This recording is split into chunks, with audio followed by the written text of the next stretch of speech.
Sehat ya? Alhamdulillah sehat. Sudah sarapan? Sudah. Ada yang belum? Oke, belum 2 kali. Terima kasih Bapak dan Ibu. Mati.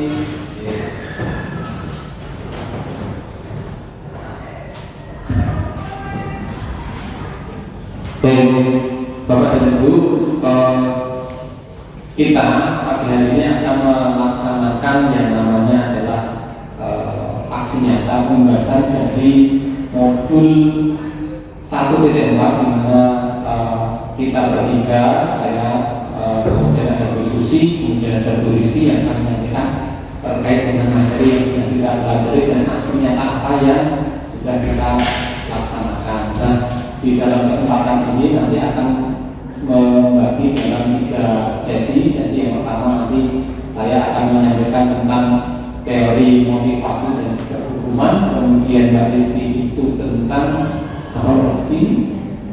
keyakinan kelas dan kebutuhan dasar manusia. Dan nanti yang terakhir ada Bu Susi yang akan menyampaikan tentang segitiga restitusi dan teori kontrol. Jadi Bapak dan Ibu semua dan calon guru atau sudah jadi guru, Mas? Sudah jadi guru? Terima kasih. Kita lihat dari Bapak dan Ibu bermula dari filosofi Ki Hajar Dewantara yang menyatakan bahwa budaya positif di sekolah akan memudahkan tercapainya tujuan pendidikan nasional sesuai dengan filosofi Ki Hajar Dewantara, yaitu pendidikan yang berpihak pada murid atau bersifat menumbuh atau hidupnya kekuatan murid yang ada pada murid. Nah, di dalam filosofi Ki Hajar Dewantara, kita sebagai guru itu tidak bisa merubah karakter anak. Jadi yang bisa kita rubah, posisi kita sebagai guru apa? Kita hanya berusaha merawat anak untuk tetap tumbuh dan berkembang sesuai dengan kodratnya. Bisa dibayangkan bahwa anak itu adalah benih yang ditanam di dalam sawah. Nah, kemudian tugas seorang guru itu hanya kita bisa memupuk, kemudian merawat, kemudian mengusir hama-hama yang mengganggu dari peserta didik tersebut. Nah, kita tidak bisa nanti akan merubah anak itu untuk misalnya dari tumbuhan padi kemudian menjadi jagung, itu tidak bisa. Jagung menjadi padi juga tidak bisa. Yang bisa kita lakukan adalah kita merawat supaya anak tersebut ketika dia itu adalah jagung tetap menjadi jagung, padi tetap menjadi padi dengan tumbuh subur. Nah, itu adalah filosofi dari Ki Hajar Dewantara. Nah, kemudian di dalam selanjutnya kita juga belajar tentang nilai dan peran dari guru penggerak. Nah, di dalam peran guru penggerak itu kita budaya positif itu dapat wujud jika seorang guru memiliki 5 nilai guru penggerak. Di antaranya adalah 1.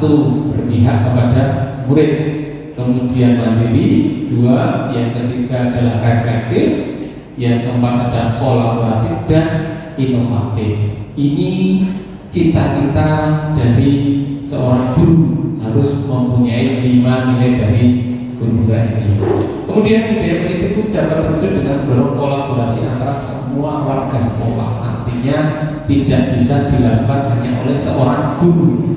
Tetap kita harus kerjasama antara guru bahasa Jawa dengan guru fisika dengan bahasa Indonesia dan seterusnya. Nah, selanjutnya setelah kita belajar tentang nilai dan peran sebagai guru penggerak, kita juga membuat sebuah visi sebagai seorang guru penggerak. Nah, salah satu perubahan yang diinginkan adalah kita harus mempunyai visi.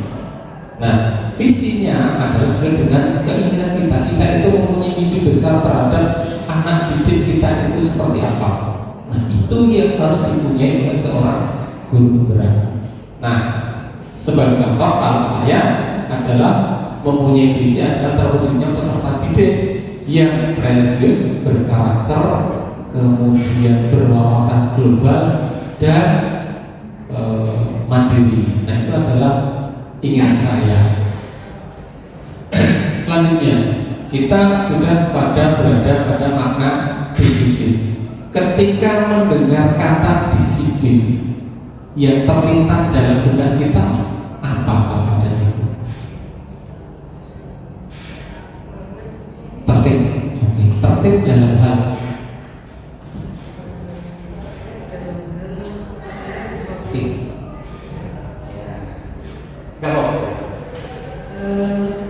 disiplin itu yang terlintas tertib dalam di mana dia berada. Jadi di suatu komunitas pasti ada norma, ada aturan. Nah, disiplin itu berarti dia taat pada aturan yang berlaku di komunitas tersebut. Terima kasih Bu Indah. Definisi disiplin adalah tertib terhadap segala sesuatu aturan yang berada pada komunitas tersebut. Gitu? Ada pendapat lain? Ada? Oke. Terima kasih Bu Indah atas pendapatnya. Nah, makna makna disiplin dalam pendidikan di sini ini adalah menurut Ki Hajar Dewantara adalah di mana ada kemerdekaan, di situ adalah harus ada disiplin yang kuat. Sungguh pun disiplin itu bersifat self disiplin. Paham tidak? Apa yang disampaikan Ki Hajar Dewantara ini? Ada kemerdekaan, di situ harus ada disiplin yang kuat. Sungguh pun itu disiplin bersifat self disiplin. Artinya disiplin terhadap dirinya sendiri, gitu ya. Nah, itu adalah makna disiplin menurut Ki Hajar Dewantara. Tanpa adanya aturan yang mengikat, dimanapun kita berada, dia harus sudah mempunyai self disiplin. Nah, intinya apa teman-teman? Kita mempunyai kontrol diri agar dapat mencapai suatu tujuan. Nah, ini yang paling penting. Jika kita betul tadi yang disampaikan Bu Indah bahwa disiplin adalah kita taat dan patuh terhadap aturan yang ada, gitu kan? Contohnya adalah ketika kita menggunakan kendaraan bermotor, kita harus menggunakan helm, gitu kan ya? Nah, motivasi kita atau tujuan kita menggunakan helm itu apa? Apakah karena takut adanya sanksi dari kepolisian, atau itu adalah karena self disiplin kita? Saya menggunakan helm karena untuk keamanan diri saya, gitu ya? Paham ya? Artinya disiplin, self disiplin itu adalah seperti itu, menyadarkan dari diri peserta didik bahwa saya harus mempunyai tertib terhadap diri saya sendiri, ketertiban terhadap diri saya sendiri, bahwa saya melakukan sesuatu itu adalah untuk mengontrol diri saya. Oke. Nah, ini terkait dengan nilai kebajikan Bapak Ibu, di mana kita sudah tahu dalam Merdeka Belajar kita mempunyai profil pelajar Pancasila. Ada nilai atau 6 nilai kebajikan dari profil pelajar Pancasila tersebut, ya. Yang pertama ada beriman, bertakwa kepada Tuhan Yang Maha Esa dan berakhlak mulia. Kemudian yang kedua ada mandiri, ada bernalar kritis, berkebinekaan global, bergotong royong, kreatif. Nah, ini adalah lagunya. Belajar Pancasila, berakhlak dan mulia. Bu Susi yang apa? Gitu kan nanti. Ya akan menyanyikan adalah Bu Susi nanti terkait dengan nilai kebajikan dari profil pelajar Pancasila ini. Nah, kemudian setiap tindakan yang kita lakukan atau setiap orang melakukan tindakan itu pasti ada motivasinya, pasti ada tujuannya. Nah, ada 3 tujuan di sini. motivasi perilaku manusia. Yang pertama adalah untuk menghindari ketidaknyamanan atau hukuman. Gitu kan? Contohnya tadi, saya menggunakan helm adalah untuk menghindari hukuman, Mas. Kalau itu kan sudah secara disiplin. Saya memakai helm untuk menghindari perapatan di perapatan sana ada polisi. Nah, berarti kan itu kan karena menghindari hukuman. Saya menggunakan motor yang komplit aksesorisnya, spionnya, kemudian knalpotnya tidak berbunga. Motivasinya apa? Menghindari hukuman dari kesiswaan. Contohnya ada seperti itu. Nah, itu adalah motivasi yang pertama. Kemudian yang kedua adalah untuk mendapatkan imbalan atau penghargaan dari orang lain. Nah, ini motivasi perilaku yang kedua. Oke, saya datang tepat waktu sebelum jam 7 supaya saya dapat diberikan salam atau diberikan ucapan selamat dari Bapak Ibu Guru. Nah, itu adalah motivasinya. Oh, dia ingin mendapatkan ucapan salam dari Bapak dan Ibu Guru. Nah, itu motivasi karena dia ingin melakukan sesuatu itu karena ingin mendapatkan penghargaan. Atau saya mengerjakan tugas dengan tepat waktu supaya mendapatkan, kalau anak SD atau TK mendapatkan stiker. Nah, itu kan. Nah, itu adalah motivasinya. Oke, itu motivasi kedua. Yang ketiga, untuk menjadi orang yang mereka inginkan dan menghargai diri sendiri dengan nilai-nilai yang mereka percaya. Nah, ini adalah tindakan yang lagi-lagi menyadarkan diri bahwa apa yang mereka lakukan itu adalah untuk menghargai diri sendiri dan nilai-nilai yang mereka percaya. Ini adalah motivasi yang harus kita bangun, kita sampaikan kepada peserta didik kita.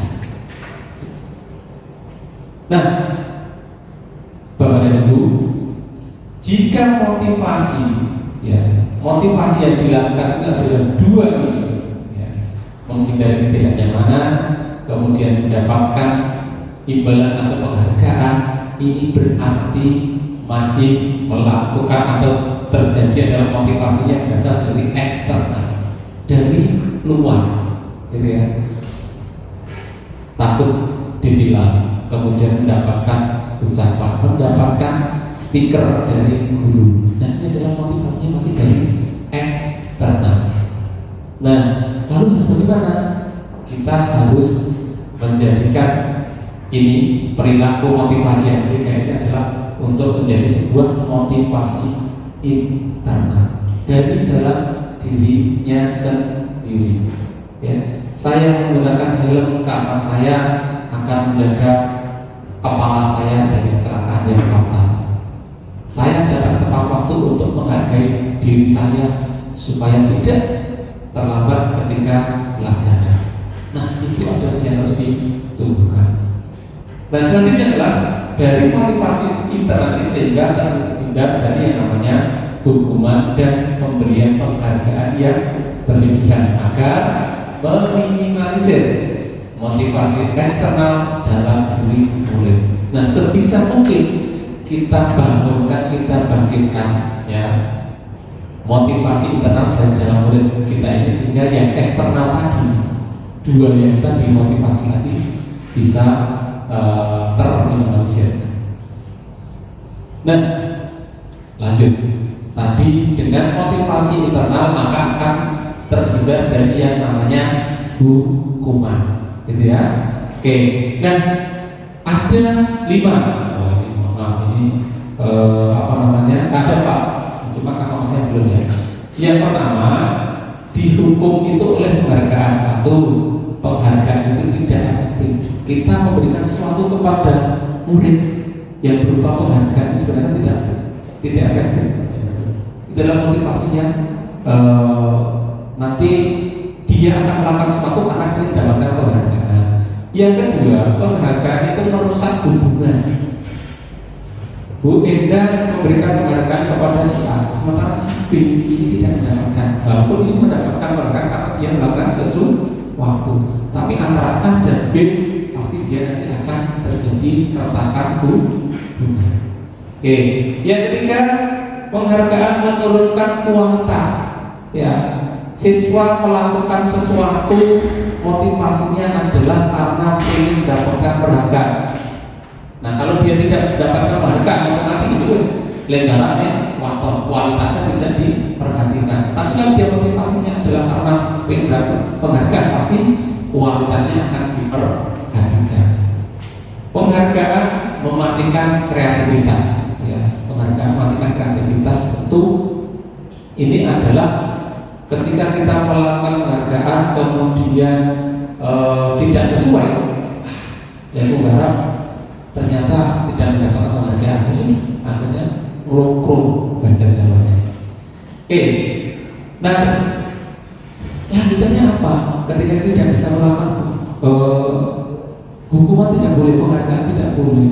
Selanjutnya apa yang kita lakukan? Oke, kita belajar tentang hukuman. Hukuman adalah sesuatu yang menyakitkan dan harus terjadi. Jadi kan, kita menghukum anak itu bagian pasti menyakitkan dan harus terjadi. Yang kedua, itu adalah konsekuensi. Konsekuensi adalah sesuatu yang harus terjadi karena pelanggaran. Konsekuensi itu sudah ada aturannya. Kalau datang terlambat harus ke guru minta izin. Itu namanya konsekuensi dan itu harus terjadi. Nah, sementara restitusi adalah proses menciptakan kondisi murid untuk memperbaiki kesalahan mereka sehingga mereka bisa kembali kepada kelompok mereka dengan karakter yang lebih kuat. Nah, apa itu restitusi? Nanti akan dibahas oleh Ibu Susi yang lebih detail. Nah, ini perbedaan antara hukuman, konsekuensi, dan restitusi. Oke, tadi sudah ya, kalau yang hukuman itu sesuatu yang menyakitkan harus terjadi, konsekuensi sesuatu harus terjadi, restitusi merupakan pilihan. Kalau hukuman tidak nyaman untuk murid, anak untuk jangka panjang, kemudian kalau konsekuensi tidak nyaman untuk murid atau anak dalam jangka waktu yang pendek, sementara untuk restitusi menguatkan untuk murid atau anak dalam jangka waktu yang panjang. Nah, itu adalah sekilas tentang perbedaan antara hukuman, konsekuensi, dan restitusi. Nah, apa yang harus dilakukan guru? Maka menggunakan segitiga restitusi. Tujuannya apa? Menghasilkan murid yang mandiri dan bertanggung jawab. Oke, terima kasih. Sampai di sini ada pertanyaan tidak? Oke, Ibu Tari silakan.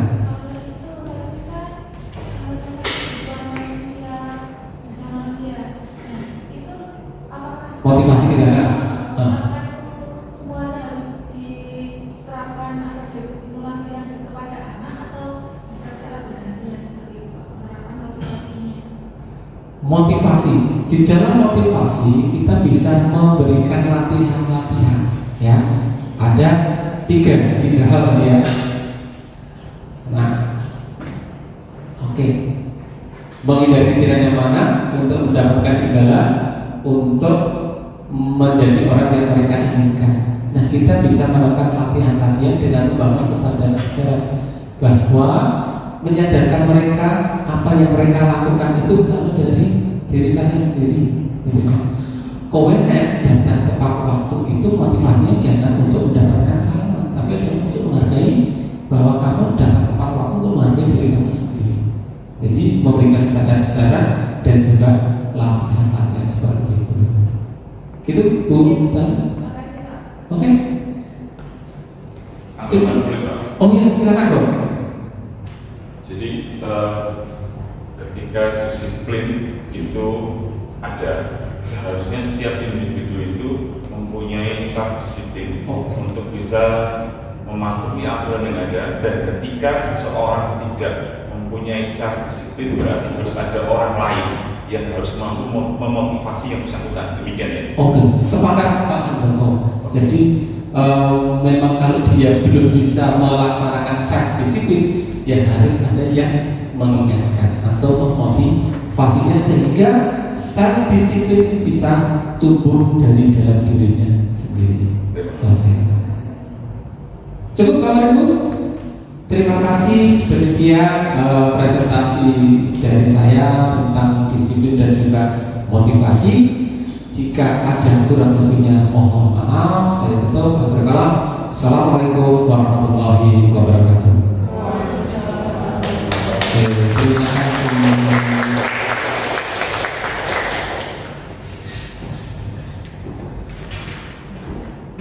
Selanjutnya dilanjutkan oleh Pak Rizky.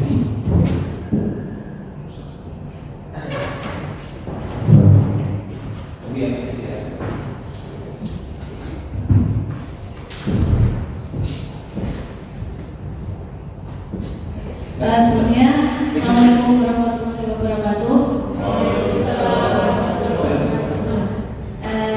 Terima kasih Pak Probo atas waktunya. Ini ya, saya hanya melanjutkan dari Pak Probo tadi. Yang tadi kan Pak Probo itu bicara tentang apa itu Bapak-bapak? Motivasi, sama disiplin positif ya.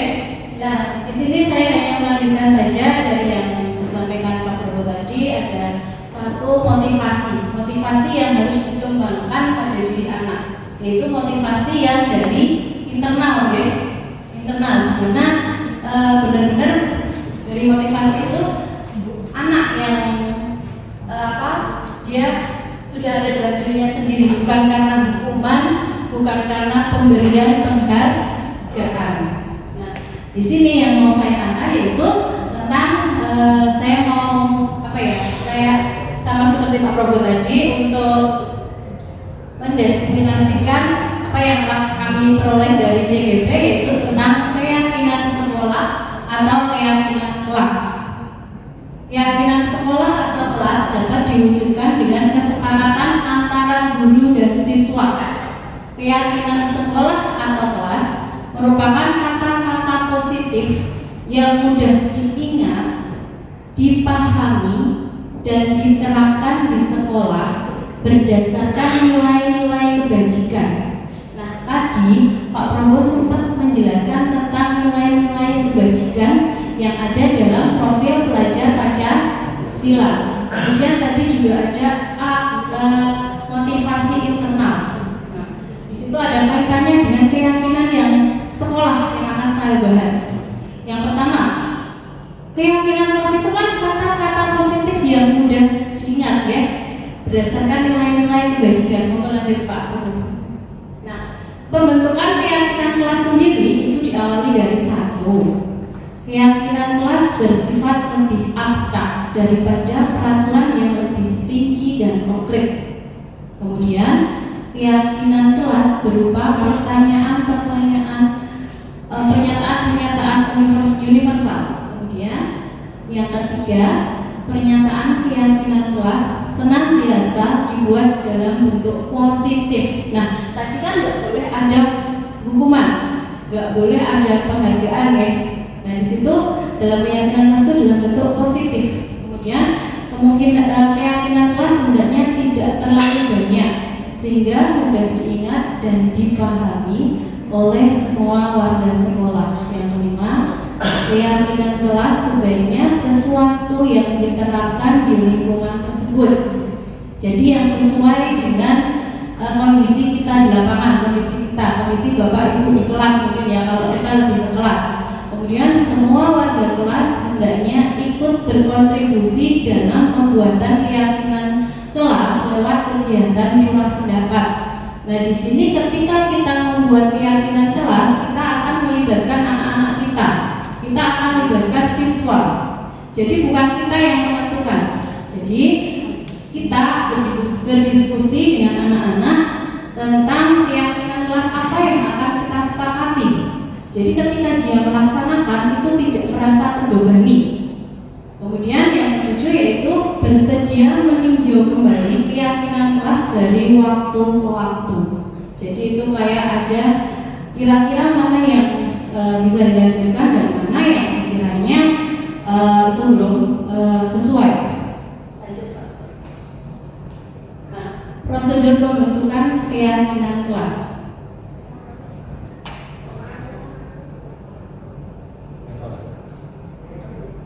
Sini tadi sudah ada namanya. Nah, sekarang prosedur pembentukan keyakinan kelas.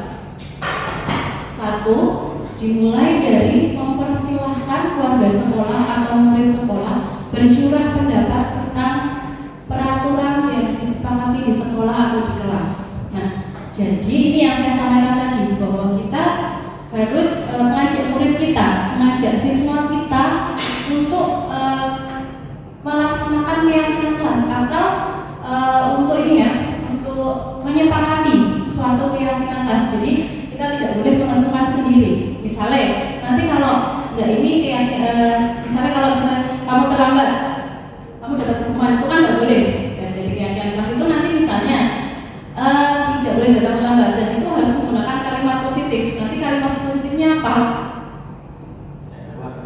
Datanglah tepat waktu. Nah, seperti itu ya.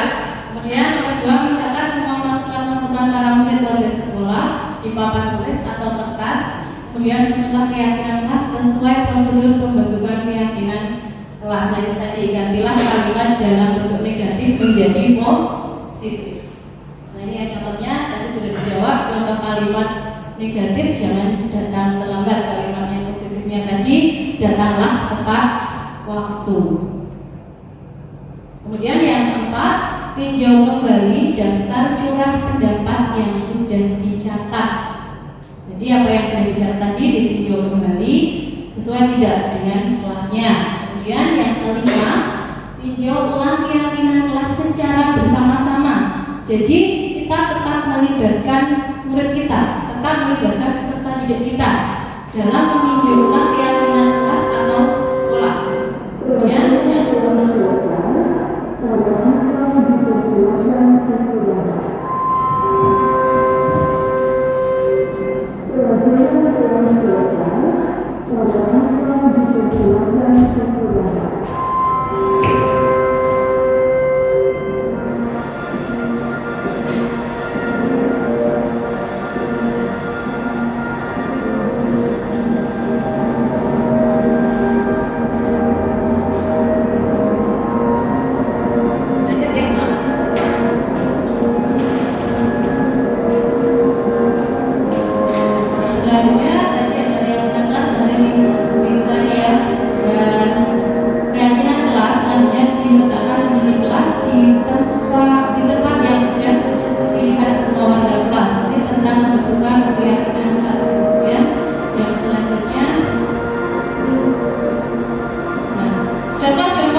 kemudian setiap anggota kelas perlu saling menghargai. Kemudian ada setiap anggota kelas perlu merasa aman. Nah, di sini adalah contoh-contoh keyakinan kelas yang antara kelas 1, kelas 5 sampai dengan kelas 7 itu berbeda. Kemudian ini contoh,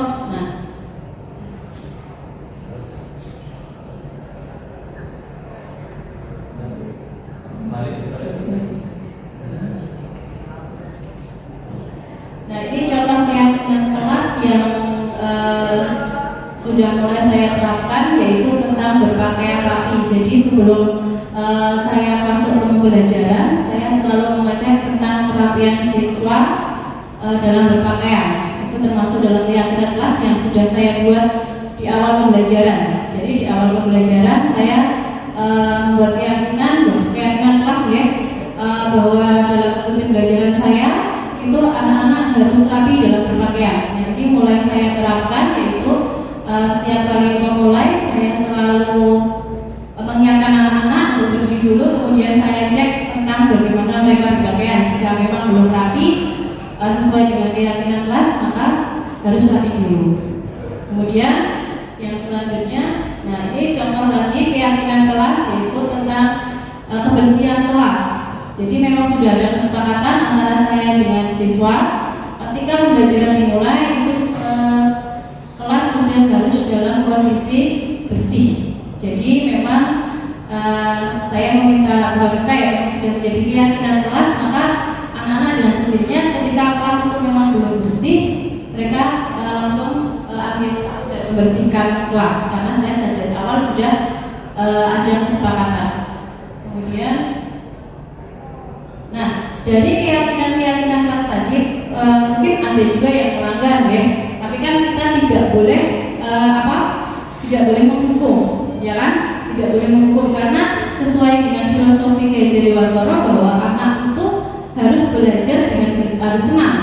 Kemudian kita hanya wajib menuntun mereka dalam perkembangan kodrat zaman dan kodrat alam mereka. Jadi kita tidak boleh menghukum. Nah, di sini ketika mereka melanggar suatu keyakinan kelas, sebenarnya kita bisa menggali kira-kira kebutuhan dasar apa yang mereka belum terpenuhi. Nah, di sini kita akan membahas tentang kebutuhan dasar. Kebutuhan dasar manusia yang pertama yaitu kebutuhan untuk bertahan hidup, kemudian kasih sayang dan rasa diterima, kemudian kebebasan, kesenangan dan penguasaan.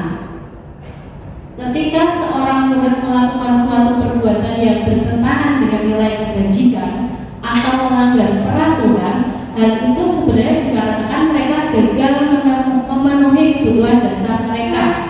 Jadi ketika tadi keyakinan kelas tadi dilanggar, itu bukan karena mereka memang pengen melanggar, tapi memang ada kebutuhan dasar mereka yang kurang terpenuhi. Misalnya kelas tidur. Nah itu ada mungkin kebutuhan dasar mereka yang tidak dipenuhi, yaitu apa? Misalnya kalau kelas tidur kebutuhan dasar yang tidak dipenuhi di antara 1, 2, 3, 4, 5 yang atas, kira-kira apa Bapak Ibu? Kebebasan ya, kebebasan. Nah, kemudian mungkin di sini mereka mohon maaf karena ada pembukaan petugas saya, kami mohon Bapak Ibu beri terlebih dahulu.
Di sini mereka mungkin terlihat nakal nih, bagi kita, oh anak ini kok nakal sekali, seringnya buat ulah bagai nah ternyata ketika kita gali lagi nanti ternyata ada kebutuhan dasar yang mereka tidak terpenuhi di rumah. Misalnya kasih sayang orang tua, itu banyak saya temukan ketika saya jadi wali kelas.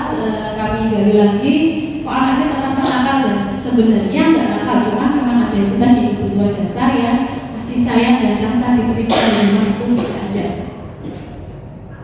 Nah, ini ya contoh kebutuhan dasar manusia tadi, ada kesehatan, rumah, makanan, rasa aman, survival, kemudian belonging, yaitu koneksi sosial, memberi dan menerima kasih sayang, merasa menjadi bagian dari sebuah kelompok, freedom untuk kemandirian, memiliki pilihan untuk mengatur hidupnya sendiri, kemudian tidak ingin dipengaruhi oleh orang lain, fun, rasa gembira, tertawa, bermain, suka, bercanda, menikmati apa yang mereka lakukan, sama power untuk ingin dianggap berharga, mampu membuat perbedaan, mendapat pengakuan orang lain dan dihormati. Itu adalah contoh kebutuhan dasar manusia. Nah, ini saya putarkan video tentang 5 kebutuhan dasar manusia. Monggo bisa disimak.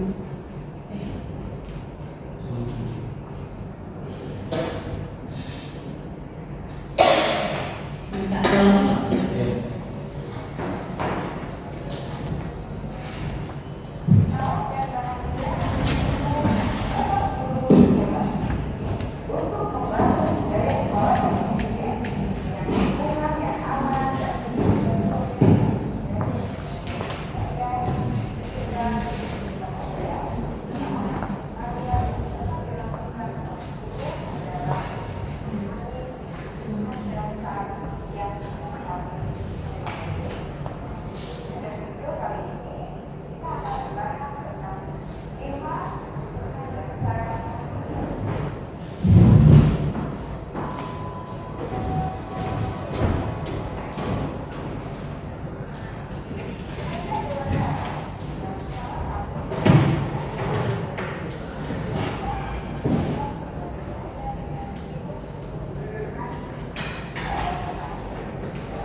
Cek.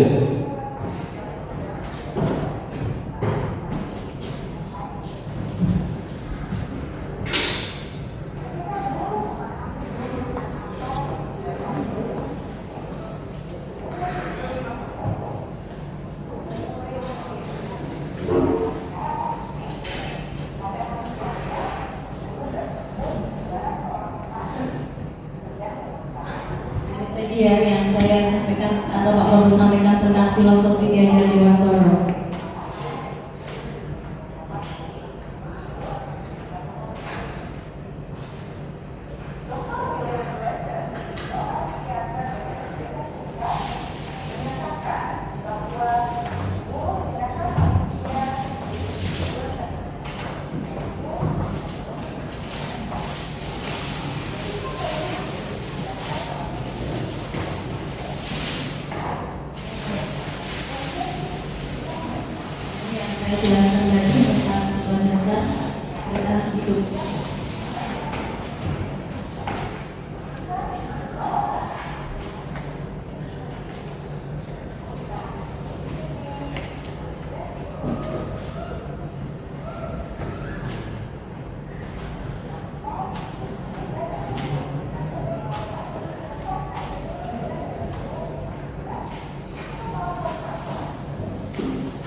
Tadi video tadi itu tentang terkait dengan kebutuhan dasar yang harus dipenuhi ketika murid kita memang menciptakan suasana pembelajaran yang ingin kita ciptakan, yaitu yang senang, yang bahagia, yang tentunya tidak ada hukuman.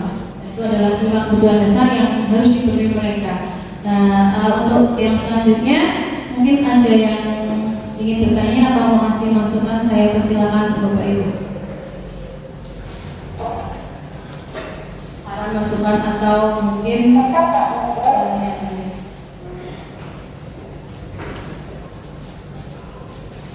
boleh, monggo. Apakah ada? Ya, Bu tadi.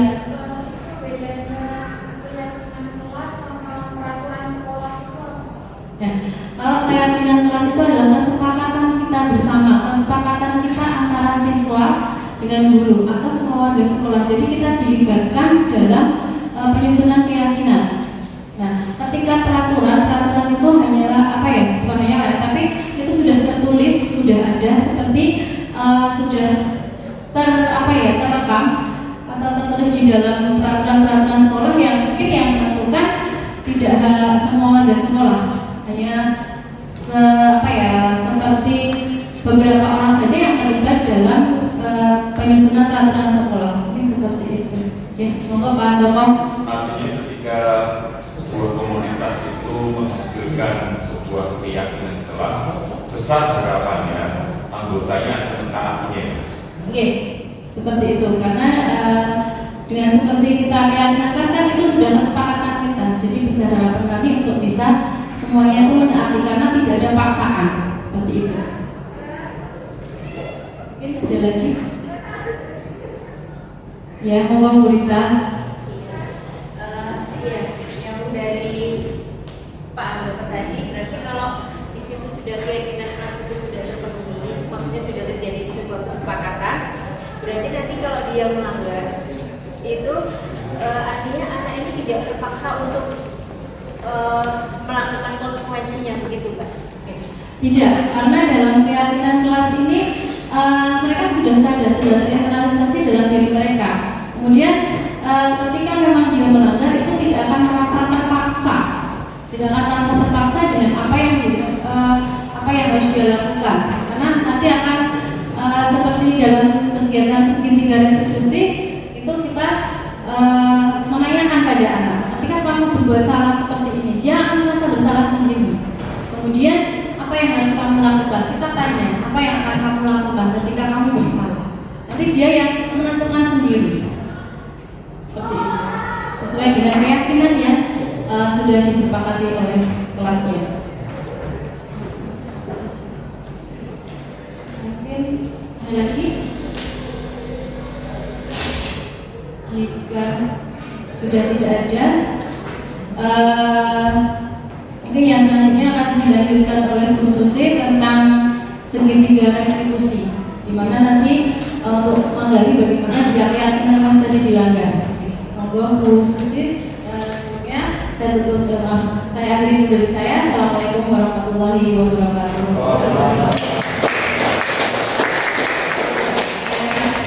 Waktu saya kasih ke Bu Susi.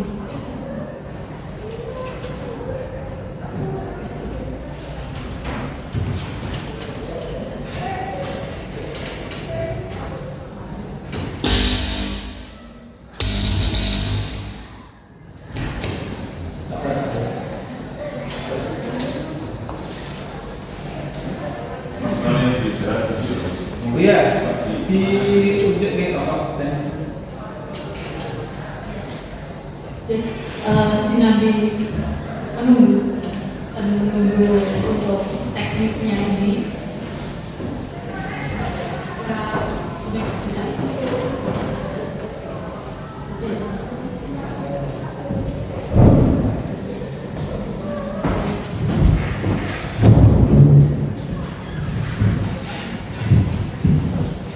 Baik, tadi sudah dari Pak Probo tentang sini motivasi dan penghargaan. Kemudian dengan Bu Rizky itu sudah keyakinan kelas dan kebutuhan dasar manusia.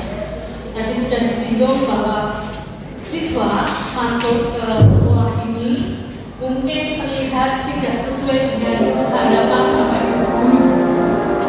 Ternyata mereka memiliki kedua dasar tersebut. Ada apa saja tadi? Kedua dasarnya ada 5.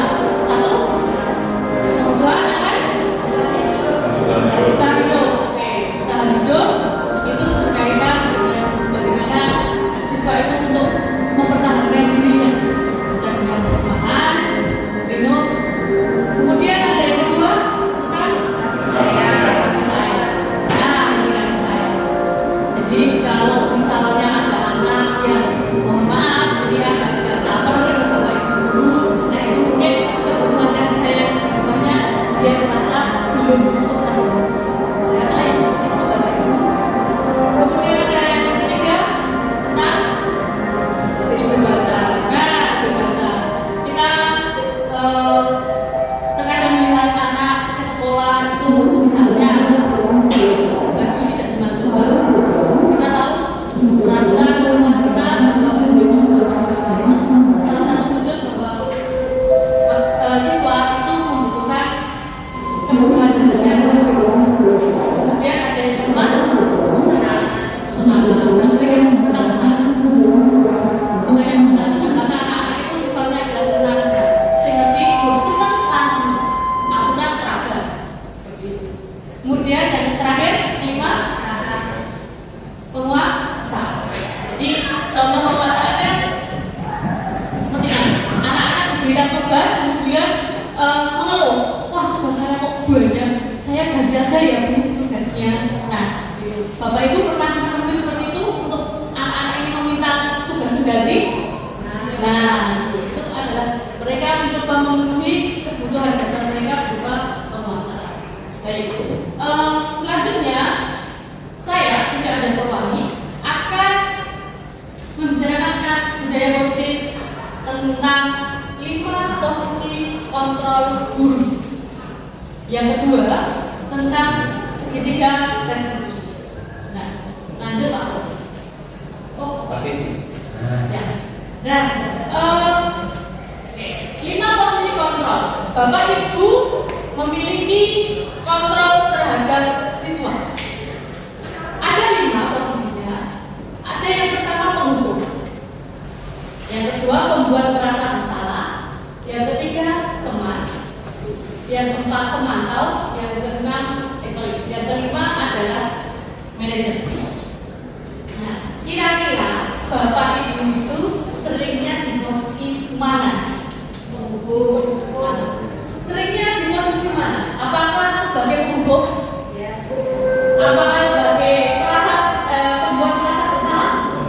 Nah, kalau sebagai manajer sudah pernah atau belum? Kadang-kadang. Oke. Nah, posisi kontrol guru idealnya itu adalah sebagai manajer. Mengapa sebagai manajer? Karena yang pertama, guru berbuat sesuatu bersama murid. Mempersilahkan murid mempertanggungjawabkan perilakunya dan mendukung murid agar dapat menemukan solusi atas permasalahan tersebut.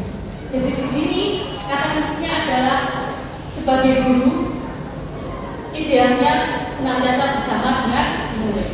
Kemudian posisi manajer ini mengacu pada restitusi yang dapat menjadikan murid sebagai manajer bagi dirinya sendiri, sehingga tercipta identitas positif yang berhasil pada diri murid. Jadi ketika kita sebagai manajer kita dapat menggali tentang tadi kebutuhan dasar murid ini yang belum terpenuhi apa, seperti itu.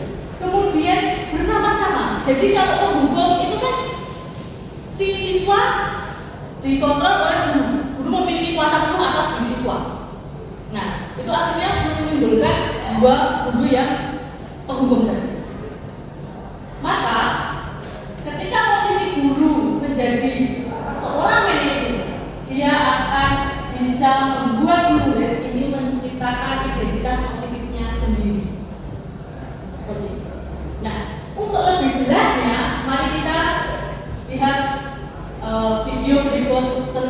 perbedaan 5 posisi kontrol tadi.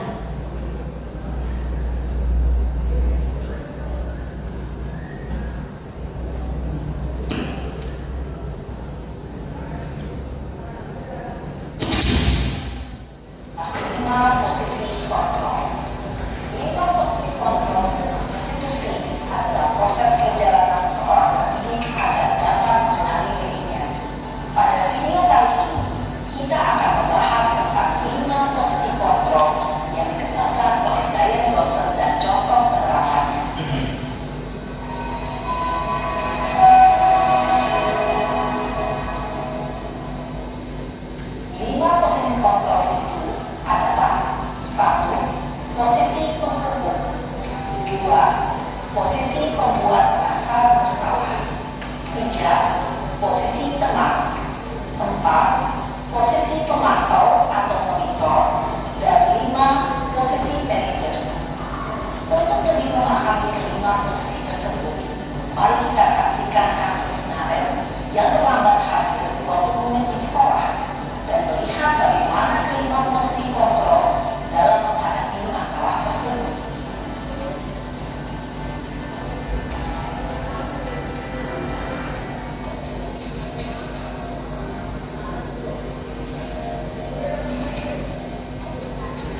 Iya Bu, saya memang terlambat bangun tadi. Jadi biarpun saya lari kencang, tetap gak kejar Bu. Ya sudah sana, nanti lagi kali larinya lebih kenceng lagi ya, biar gak terlambat lagi. Bikin seneng ibu demi ibu, bisa kan? Bisa Bu. Ya sudah sana masuk kelas, ibu beresin urusan absen kamu. Kamu ini ada tes saja. Dalam posisi teman, guru berbicara dengan nada suara ramah, akrab, cenderung bersendar gurau untuk menjaga suasana tetap santai. Murid akan merasa senang, aman, dan akrab dengan guru. Identitas yang mencipta adalah identitas sukses atau hasil. Namun, perlu diingat, karena ini masih dorongan eksternal, maka ada faktor ketergantungan dari murid kepada orang tertentu. Di sini guru absennya, sehingga pada waktu murid bisa berperilaku baik, namun hanya kepada orang-orang tertentu saja.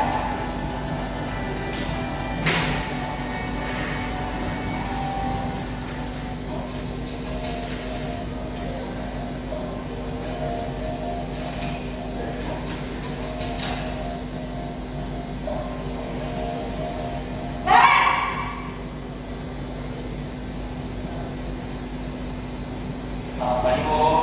Naren, apa peraturan sekolah kita tentang jam berapa kita harus masuk sekolahnya? Kita harus di sekolah jam 7 Bu. Iya betul, sekarang sudah jam 7.20. Naren sudah tahu konsekuensinya jika terlambat hadir. Paham Bu, saya harus tinggal kelas pas jam istirahat selama 20 menit. Iya benar, konsekuensinya demikian.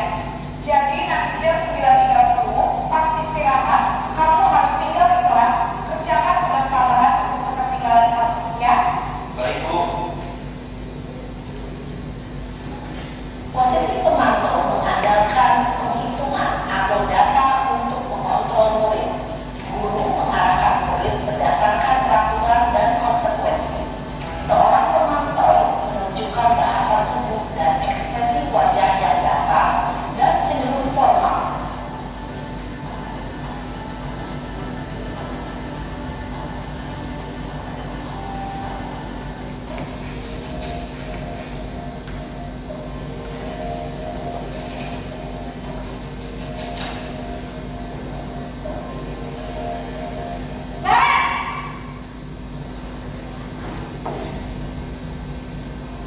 Selamat pagi Bu. Selamat pagi Naren. Maaf Bu, saya terlambat. Iya, sekolah masuknya jam 7, sekarang sudah jam 7.20. Jadi sekarang bagaimana ini Naren? Maaf Bu, saya lupa setelah alarm saya semalam. Baiklah, menurut kamu, keyakinan sekolah yang mana yang perlu kamu tingkatkan?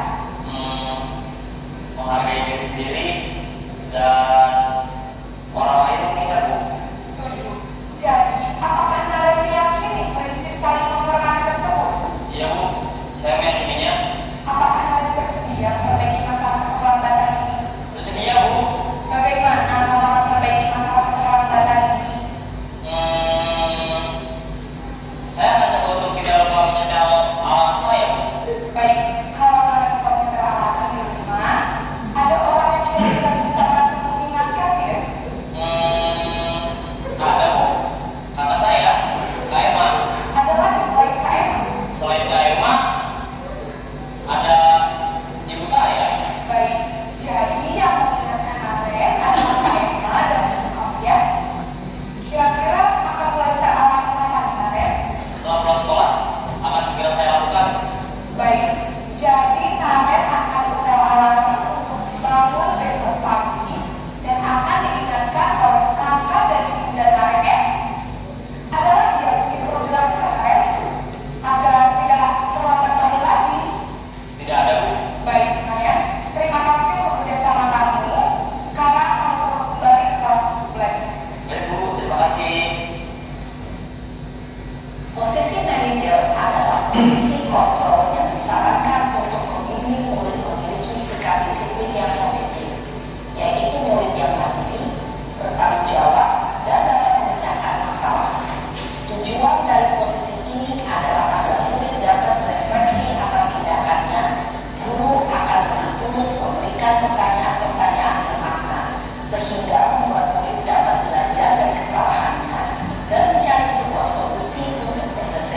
Baik, tadi sudah melihat bahwa ada 5 posisi kontrol yang dilakukan oleh ibu guru dan siswa bernama Nara. Kira-kira Bapak Ibu guru sudah tahu perbedaannya? Dalam kualitas. Dapat menunjang motivasinya. Oke, mari kita lihat. Pernyataan itu. Saya kecewa sekali dengan kamu. Kira-kira itu posisi kontrol yang mana, Bapak Ibu? Saya kecewa sekali dengan kamu. Hukuman? Merasa bersalah. Merasa bersalah? Merasa Oke, disimpan dulu. Pertanyaan kedua, pernyataan kedua. Kamu tidak pernah benar melakukannya. Kamu tidak pernah benar melakukannya.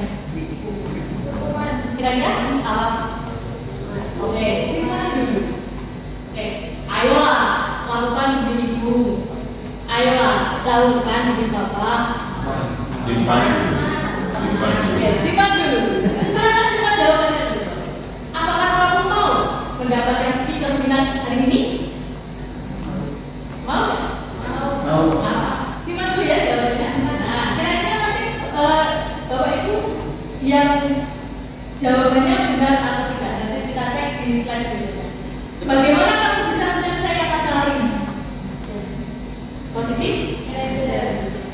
Kamu selalu yang paling aktif. Kamu selalu yang paling aktif. Oke. Kita cek. Oke. Yang pertama, saya kecewa sekali dengan kamu. Ini akan membuat orang merasa secara kata-katanya.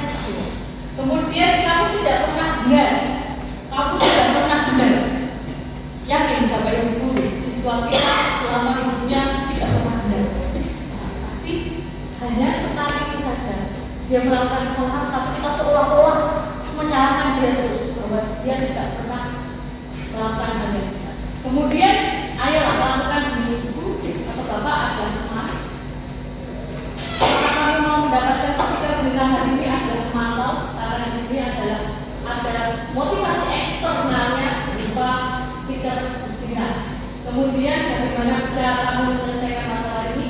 Nah, ini adalah manajer di mana guru dan murid bersama-sama membuat kesepakatan dan bersama-sama membuat kesepakatan. Kamu selalu paling terakhir, nah itu sama dengan yang tidak pernah benar dia menggunakan kata selalu. Nah, itu tadi. Setelah kita menyadari bahwa posisi ideal itu adalah sebagai manajer, tentu saja tidak terlepas dari adanya tiga institusi. Ada proses di mana kita memberikan penerapan apabila ada siswa yang salah, kita menerapkan bukan hukuman, bukan kita sebagai teman, namun bagaimana kita bersama-sama dengan murid untuk menyelesaikan masalah. Yang pertama kita lihat adalah menstabilkan identitas. Di dalam menstabilkan identitas, kita yakini setiap orang pasti pernah melakukan kesalahan. Kemudian kamu bukan satu-satunya yang pernah melakukan ini. Itu kita tanamkan dulu pada sisi. Kemudian yang selanjutnya adalah memvalidasi tindakan yang salah. Kita tahu siswa itu salah, iya salah. Tapi bagaimana kita memberikan treatment kepada siswa? Bisa dengan kamu tentunya punya alasan mengapa melakukan itu. Kita gali alasan.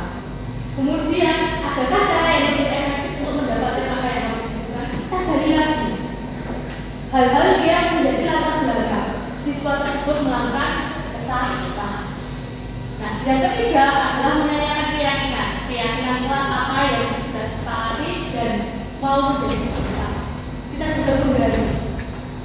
Jika tadi di bagian Bu Rizky sudah menjelaskan tentang keyakinan kelas, maka sudah ada kesepakatan antara siswa dan guru, maka ketika segitiga institusi diterapkan, perlu diingatkan lagi tentang keyakinan kelas yang sudah dilakukan atau disepakati.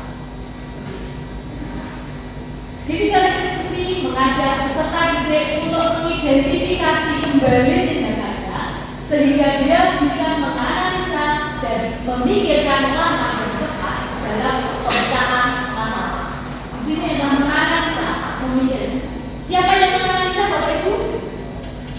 Yang menganalisa siapa? Peserta didik. Jadi kita sebagai manajer itu tadi dari menggali alasan-alasan, maka yang menganalisa adalah peserta didik yang memikirkan peserta didik. Jadi yang tumbuh untuk memotivasi secara internal apa yang harus saya lakukan adalah peserta. Nah, dengan tujuan ciptakan suasana positif. Nah, yang pertama kita ciptakan suasana positif. Ajar murid untuk berpikir dan menganalisa kesalahan. Beri ruang pada murid untuk memikirkan solusi terbaik.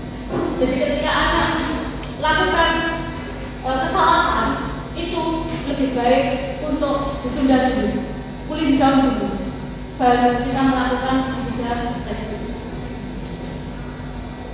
Nah, ini adalah contoh segera restitusi yang saya terapkan di kelas.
Di mana ketika pembelajaran saya praktek NIU, belajar bahasa Jawa, Fadil tidak membawa jari untuk praktek. Saya menanyakan kenapa alasan-alasan Fadil tidak membawa. Jadi saya bersabar dulu bahwa Fadil mengakui bahwa dia melakukan kesalahan, bahwa dia tidak membawa yang namanya jari. Kemudian saya memfasilitasi kesalahan bahwa ketika lupa, alasan fakta dan lupa, kalau lupa adalah suatu hal yang manusiawi. Namun, saya juga sudah mengingatkan sebelum praktek itu di hari Senin, saya dari Sabtu sudah mengingatkan lewat grup WhatsApp kelas. Nah, kemudian Fadil mengakui bahwa memang terjadi kesalahan pada dirinya, bahwa dia tidak melakukan hal yang sesuai dengan perintah di grup WhatsApp tersebut. Kemudian saya tanyakan tentang kreativitas bahwa dia mengaku bahwa dia tidak terjadi. Kemudian dia memberikan opsi pilihan untuk menyelesaikan permasalahan ini, yaitu untuk praktek adalah melakukan praktek secara mandiri setelah pulang sekolah. Jadi di hari setelahnya dia benar-benar menemui saya untuk melakukan praktek minum jari tersebut. Jadi ketika saya menanyakan, kemudian kita membuat kesepakatan bersama, Fadil melakukannya dengan keikhlasan. Jadi tidak serta-merta karena terpaksa. Fadil minta saya di ruang untuk praktek ketika pulang. Nah, kemudian restitusi sebuah pendekatan menciptakan disiplin positif. Nah,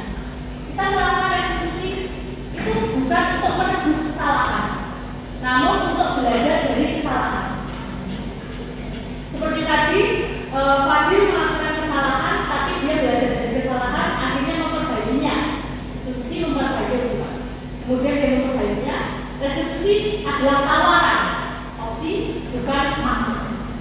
Restitusi itu menuntut untuk melihat ke dalam diri. Restitusi mencari kebutuhan dasar yang mendasari tindakan. Restitusi diri adalah cara yang paling baik. Restitusi fokus pada karakter, bukan tindakan. Restitusi menguatkan dan fokus pada solusi. Restitusi mengembalikan yang berbuat salah pada kelompoknya. Nah, seperti itu. Nah, demikian tadi presentasi tentang aksi nyata yang telah kami buat dari kelompok CDB SMK Siligan. Untuk kelompok kami ada Pak Proto, ada Busi, dan ada mungkin ada pertanyaan tentang posisi kontrol guru dan ketika restitusi. Apakah ada pertanyaan? Tidak ada? Oh iya, kita tunggu kita. Terima kasih atas waktunya. Yang disampaikan dari kelima tadi ya. Jadi kan kita itu yang paling bagus adalah di posisi manajer. Iya, idealnya manajer. Iya. Nah selain itu, misalnya selain dari posisi manajer itu, apakah bisa kita menggunakan yang lain seperti pemantau kayak gitu? Terima kasih. Kita ini idealnya ya, untuk posisi manajer itu idealnya. Artinya tidak semua kesalahan siswa itu kita lakukan restitusi. Misalnya, ketika siswa itu melakukan hal, mohon maaf, kriminal, dia melecehkan teman yang lain. Dalam arti misalnya karena kita di SMK itu ada siswa putra dan putri, itu untuk restitusi. Kalau sudah kerana kriminal, itu kita bisa menjadi ke penghukum.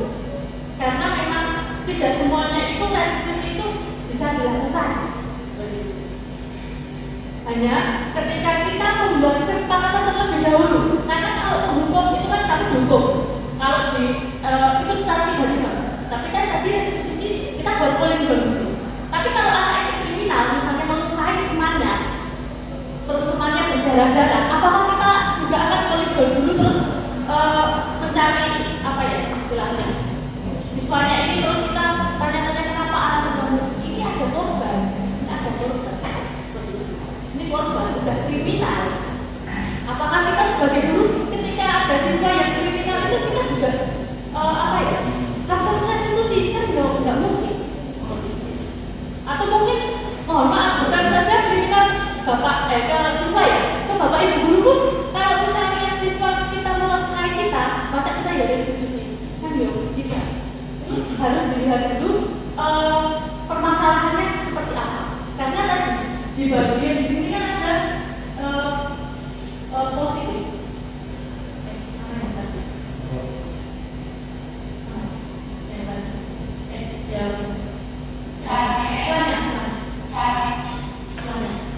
Nah, restitusi itu bukan kasus kesalahan, juga restitusi yang memperbaiki hubungan. Jadi kita lihat dulu, dan fokusnya adalah karakter. Kalau anak didik kita sudah melakukan kriminal, apakah itu bisa direstitusi? Itu yang karakter. Kita ada karakter. Sudah begitu Bu Sita? Ya, terima kasih. Kemudian ada lagi? Oh, Pak Aziz, monggo Pak Aziz. Terima kasih Bu Susi.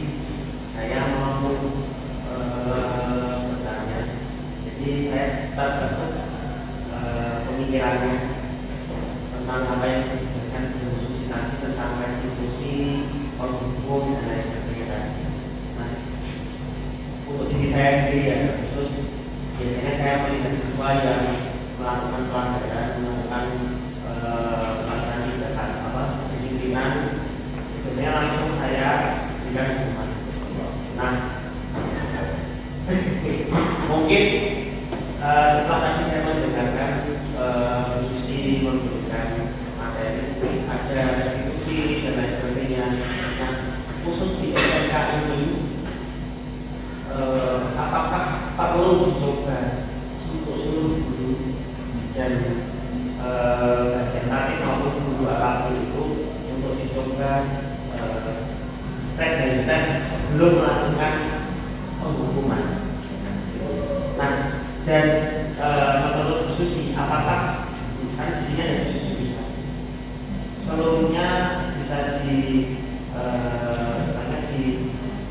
dianggap semuanya bisa dilakukan melalui step by step, apakah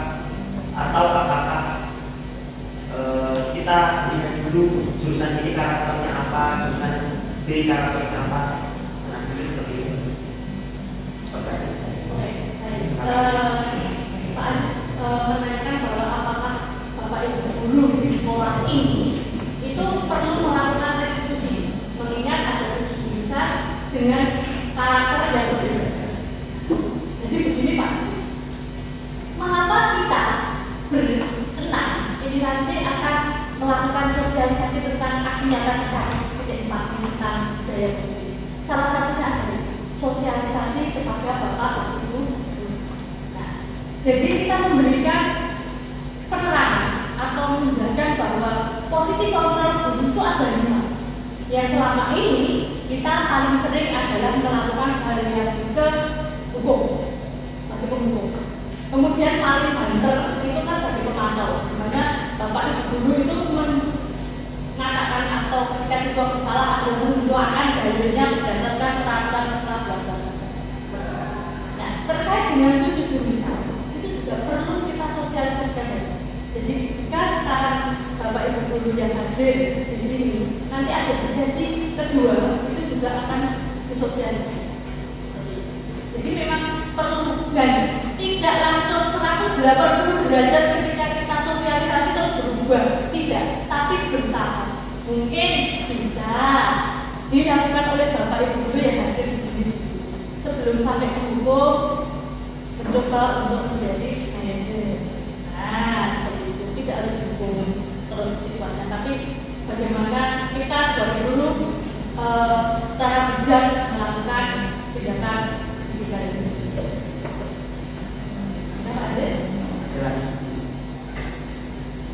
Misalkan kita sudah melakukan hal-hal tersebut sampai dengan pada endingnya siswa tersebut, katakanlah contoh endingnya itu dihukum, siswa tersebut di hari selanjutnya masih melakukan hal yang sama, yang kurang disiplin. Nah, strategi apa lagi yang kita harus lakukan sebagai ketika melihat situasi seperti itu?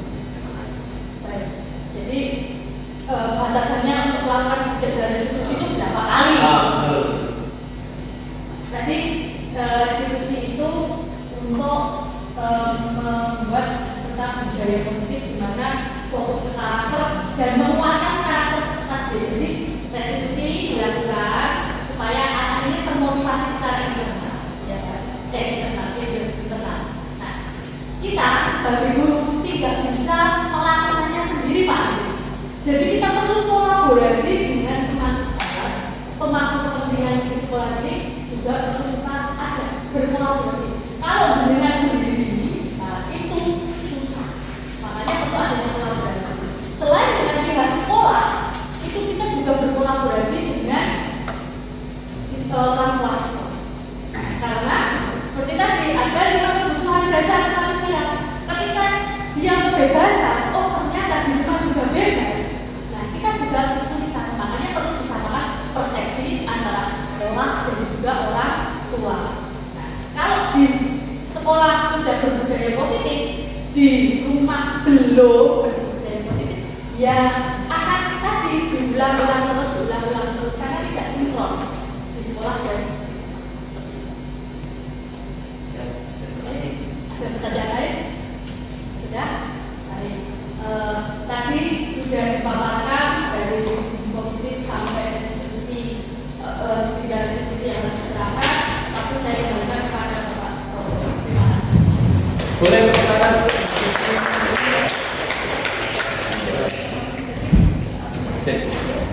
Cek, terima kasih. Jadi demikian Bapak dan Ibu,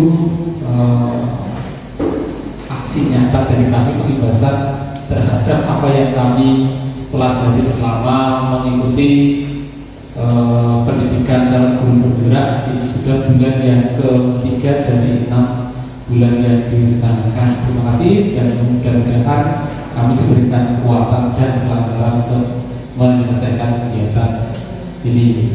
Demikian, ada pertanyaan Bapak Ibu?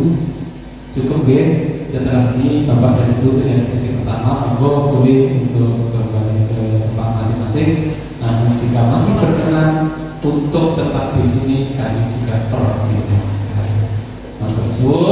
Mohon maaf apabila ada kekurangan dan kesalahan selama kami melakukan presentasi. Marilah kita tutup dengan bacaan tahlil bersama-sama. Alhamdulillah. Dari saya dan kurang lebihnya mohon maaf. Wassalamualaikum warahmatullahi wabarakatuh.